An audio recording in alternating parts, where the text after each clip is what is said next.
Popcorn तो आप सब लोग खाते होंगे, सब बच्चों को भी पसंद होते हैं, बड़ों को भी पसंद होता है। सिनेमा की तो स्पेशल हाईलाइट होती है पॉपकॉर्न। सो क्या पॉपकॉर्न के बारे में हम लोग बात करने वाले? नो, हम लोग बात करने वाले एक नए कॉन्सेप्ट के बारे में जिसे बोलते हैं पॉपकॉर्न माइंड।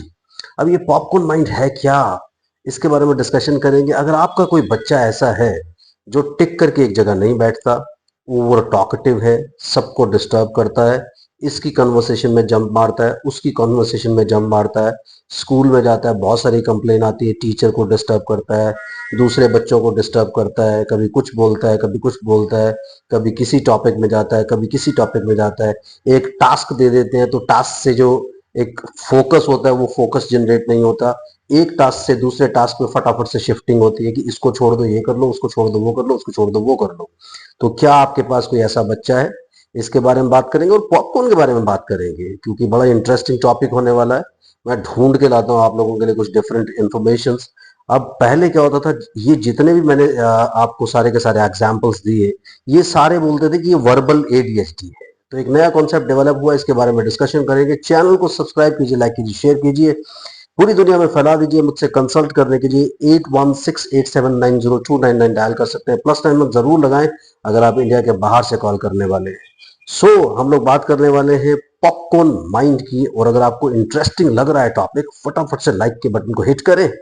आगे बढ़ते हैं। बेसिकली एक नया कॉन्सेप्ट ये डेवलप हुआ है। ये 2011 से ये कॉन्सेप्ट आया है। डेविड सैली ने इसको डेवलप किया है। और ये कॉन्सेप्ट आया है कहाँ से? ये कॉन्सेप्ट आया है एडीएचडी बच्चों से। जो एडीएचडी बच्चे हुआ करते थे उसमें क्या वर्बल एडीएचडी होते थे, नॉन वर्बल एडीएचडी होते। जो वर्बल एडीएचडी होते थे, नॉर्मल बच्चे होते हैं वर्बल एडीएचडी, सारी बातें करते हैं, सब कुछ करेंगे, एक दूसरे को डिस्टर्ब करेंगे, बोलते बहुत ज्यादा हैं, उन्हें हर टॉपिक के अंदर घुसना है, हर बच्चे को देखना है वो क्या कर रहा है, वो क्या कर रहा है, वो क्या कर रहा है, अपने किसी काम पे फोकस नहीं करना। अब इसमें ना दो चीजें थी। पहले नॉन वर्बल जो एडीएचडी होते थे उनको आप प्योरली एडीएचडी बोलते थे। इन बच्चों को आप क्या करते थे, ये बच्चे करते थे सब कुछ, इन सबको वर्बल एडीएचडी बोल देते थे। लेकिन अब ये नया कॉन्सेप्ट डेवलप हो गया है। जो वर्बल एडीएचडी होंगे, यानी जो बहुत बोलते हैं, मीनिंगफुली बोलते हैं, टू वे कम्युनिकेशन करते हैं, नॉर्मल बच्चे होते हैं, नॉर्मल स्कूलिंग करते हैं, नॉर्मल जगहों पर जाते हैं, ये सारे के सारे सिम्टम्स होते हैं पॉपकॉर्न माइंड के।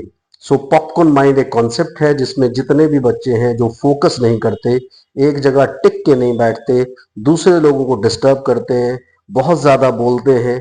अगर ये और टास्क शिफ्टिंग बड़ी जल्दी उन लोगों में होता है कि एक काम से दूसरे काम में बोर हो जाएंगे, दूसरा काम पकड़ लेंगे, तीसरा काम पकड़ लेंगे, चौथा काम। और डिजिटल वर्ल्ड से, टीवी से, मोबाइल से, कारों से, ऑटोमोबाइल से, इन सब चीजों से बहुत ज्यादा फैसिनेटेड रहेंगे। तो ये जो बच्चे होते हैं, ये सारे के सारे बच्चे अब इंक्लूड होंगे पॉपकॉर्न माइंड में। अगर आपका बच्चा अभी पॉपकॉर्न माइंड है तो आपको जल्दी से कंसल्ट कर लेना चाहिए, ताकि उसकी कैरेक्टरिस्टिक्स जितनी भी हैं, जो भी ये सारे फीचर्स या जो भी सारे सिम्टम्स उसमें आ रहे हैं, इन सारे सिम्टम्स को हम बचपन में ही काउंटर कर लें और आपको कुछ ऐसी एक्टिविटीज बताएं जिससे कि आप अपने बच्चे को जल्दी से जल्दी नॉर्मल कर सके। क्योंकि पहले जितने भी ये बच्चे होते थे सारे के सारे एडीएचडी कहलाते थे। अभी क्या हो रहा है, धीरे धीरे इसमें डिमार्केशन हो रही है। बहुत ज्यादा लोगों को भी नहीं पता, क्योंकि कॉन्सेप्ट बहुत नया है। इसलिए मैं ढूंढ करके लाया हूँ आपके लिए, इसको स्टडी किया और आपके सामने ये सारे के सारे कैरेक्टरिस्टिक्स प्रेजेंट करे। तो आप देखिए, अगर आपके बच्चे में सारे के सारे कैरेक्टरिस्टिक्स हैं या इनमें से कुछ हैं, तो आपको जरूर काउंसलिंग की जरूरत पड़ेगी, आपके बच्चे के लिए बिहेवियर थेरेपी की जरूरत पड़ेगी। और उसके लिए आपको जल्दी से जल्दी ज्वाइन करके बचपन में ही ये सारी की सारी चीजें करेक्ट कर लेनी चाहिए। क्योंकि जब ऐसे लोग बड़े हो जाते हैं, बाद में जाकर के फैमिली को हैंडल करने में उनको बहुत प्रॉब्लम्स आती है, बच्चों को हैंडल करने में बहुत प्रॉब्लम्स आती है, करियर को हैंडल करने में बहुत सारी प्रॉब्लम्स आती है, सोसाइटी को हैंडल करने में बहुत सारी प्रॉब्लम्स आती है। तो ये सारी प्रॉब्लम्स उनको ना आए, जल्दी से उनको काउंटर कीजिए। लेकिन उन्हें ये मत समझिए कि उन्हें कोई बीमारी है, उन्हें कोई डिसऑर्डर है। It is just a simple problem जो बहुत सारे बच्चों के साथ बचपन में होती थी, होती है, और आगे आप कंट्रोल करेंगे तो नहीं होगी। Thank you very much. Bye bye.